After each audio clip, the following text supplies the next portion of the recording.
jingle bells, jingle all the way. What turn is? Hey, Captain Eddie here. Welcome to my shop. It's that time of the year. Time to do a little tree trimming, right? Well, I've got my lights and I'm ready to go. Except if you plug these in, it's not going to do any good. Why? Well, because they're wood.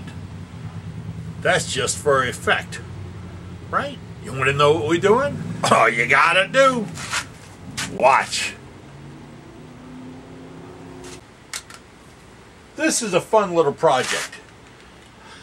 I'm turning some Christmas light bulbs, ornaments that look like Christmas lights.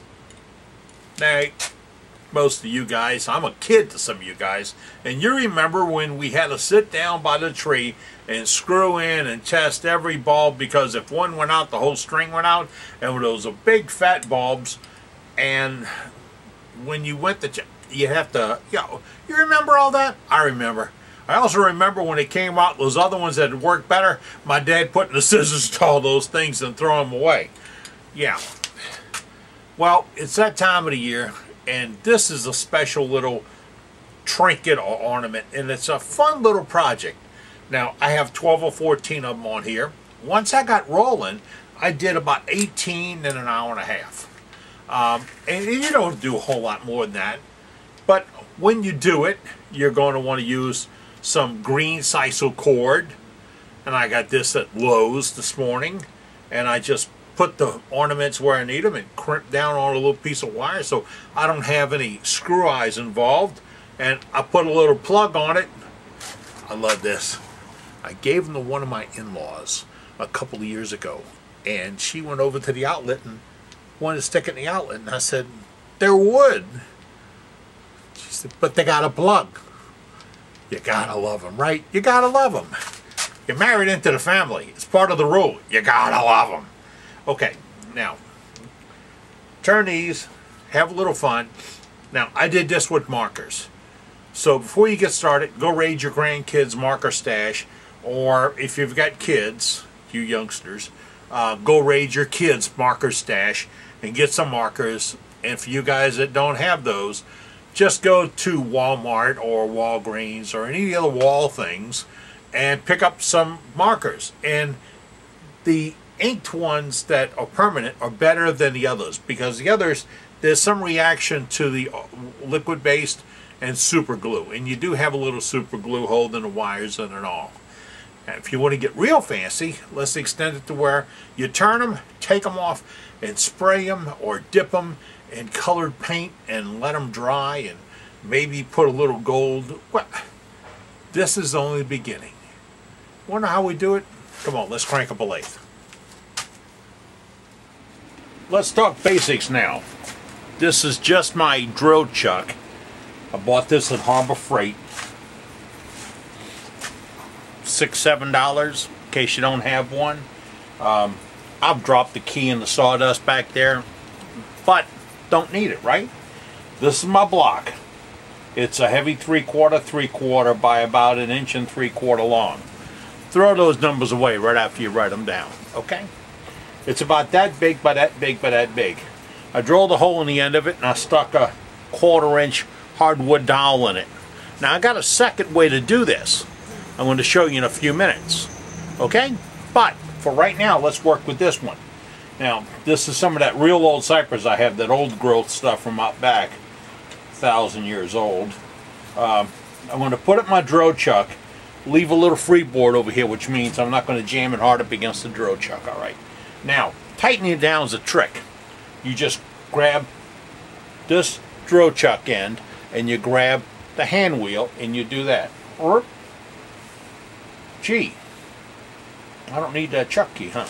All right, now I'm going to go ahead and bring my tailstock up. Once it's up a little, I'm going to tighten it because I don't want the vibration to walk it back. That is it. That's the setup. I'm going to put the speed up at about 2,500 RPMs. And then we're going to start shaping this thing. And it's real easy to work on. We're just going to knock the corners off with a roughing gouge. I certainly wish somebody had like 1/2 inch wide roughing gouge like this for small work. They probably do, I just can't find it. And by the time this is out there 2 or 3 days, about 30 of y'all are going to tell me where to find it at. I'm relying on that, I always do. You guys are great about that, or you would turn this off. Knock down the corners. I'm going to go over here and work on the threaded part right off the bat.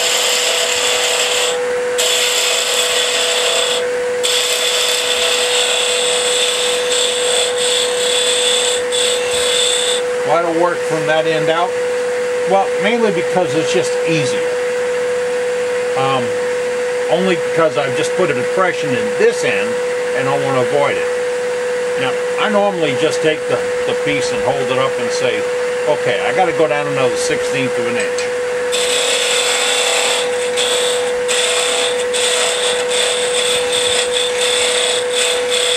See how exacting this is? Now, then I hold it up and say, this is critical. That's the high point. See that bright spot? Oh, you can't see it from there. But there's a bright spot because I rubbed this on there. So critical. Then I'm going to take my skew.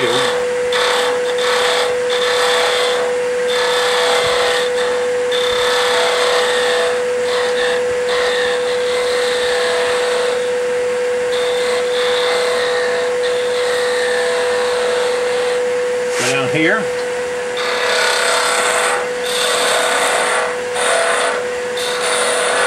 This is a great skill builder if you're not any good with your skew.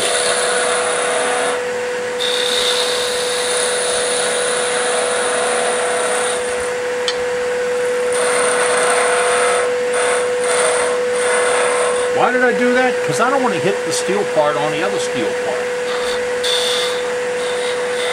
I tell my students here in the shop, I'm okay as long as you don't try cutting my chucks or my tailstock, I'm okay. When you start trying to cut through those, then I have a problem. Now, it's amazing. I can take this negative rake double-sided scraper and clean up any marks that I might have. Now, I do this with this negative rake double-sided scraper. Don't tell it it's a skew. It gets offended. Gotta make sure I got my little depression over here and a little off the end, and then I'm going to put my threads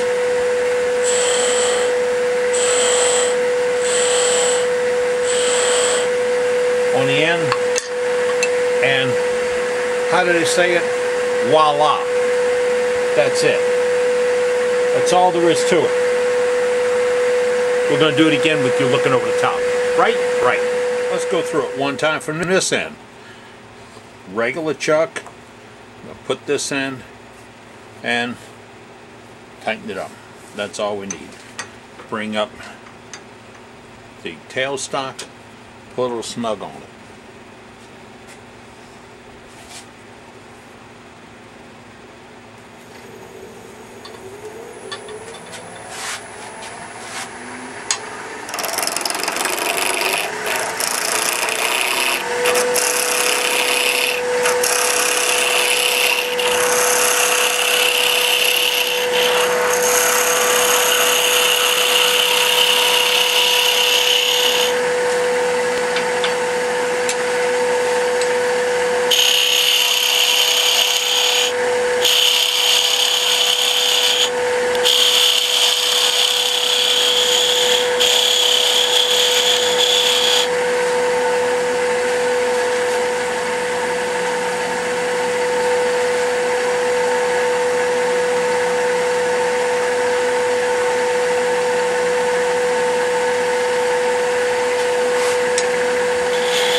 I've shaped it completely, and I've sanded it down with 180 grit paper. Now I'm using really soft cypress, so it didn't take a lot of sanding, and all I want to do is move all the big high ridges off. Remember, this is not a finished piece of furniture, it's a novelty or a trinket, but you do want it to look smooth. So if you feel the need, you can go ahead and take it all the way down to maybe a 220 or something a little bit smoother. You can't put a lot of pressure on it, you'll break it off the hardwood dowel down here. And if you've gotten pretty good with your tool, you've got it to a pretty good finish before you get there. Now, I brought the speed down a little bit, but I'll leave it up at full speed, but I'm down maybe about 1,000 RPMs. This is a Sharpie. Yeah, this is one of those real difficult classes. This is a Sharpie. It's the fine point permanent marker because that's what I found. Found a pack of different colored ones. Real simple here. Now these are about 3 or 4 years old. So there's some dry spots in them. So we'll just roll them around and get the color. All I want's a color. That's all I want. Now if you find some Crayola brand markers in different colors that are ink-based or you can use a vehicle, use them. Now that's the green. These things always have a little gold on them, so we just take a yellow one and put the gold in. If you're really heavy into effect, you put a little black line down there, and maybe at the, yeah, don't go nutso, okay? Now, once you have a pile of these things done, what you want to do next is sit down at the detail table and blacken the very bottom, and I just use a mark slot to do it. This is where you cut it off at, and it's basically unfinished. Now if you got a little something sticking out, you may want to take a X-Acto or whatever and just trim it off a little bit. But it looks sort of, if you remember what these little candle bulbs look like, you have a little lead at the bottom. That's why we taper it. And then I put a little 1/16 inch hole in the bottom of them. I used my NSK to do that. You can use a little wire drill and a regular drill bit or whatever, but you want a little hole in it because I'm too cheap to go buy screw eyes for this. I really am. I'll own up to it. But what I'd rather do is just take a little piece of wire, fold it in half, tuck it down into a little super glue, just a little loop, and then that loop is where I thread my cord through and pinch it. It holds it in place. And that also keeps somebody from just unscrewing one and taking it off.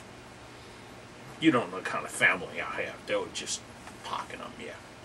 So, alright, that's part of the detail work. Then we're going to put a coating on. You got to wait to see that. The next step is to put a finish on, and I always have a little airbrush full of clear deft, or shiny deft, you know, with the high gloss, and an airbrush available, and I'll just go along and mist on a couple of coats. Well, we've all strung and pretty and getting ready to go, and oh my God, they're tangled. It's no better than before.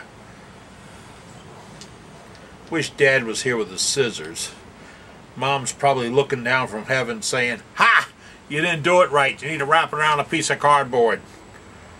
Yeah, she's probably laughing at all of us. What she's really laughing at is all these goofy people out there on Black Friday running around like they're crazy or something. Okay, I'm spending my Black Friday turning another string of lights. So wood turners, get out there and turn some lights. Have a little fun. Oh, wait.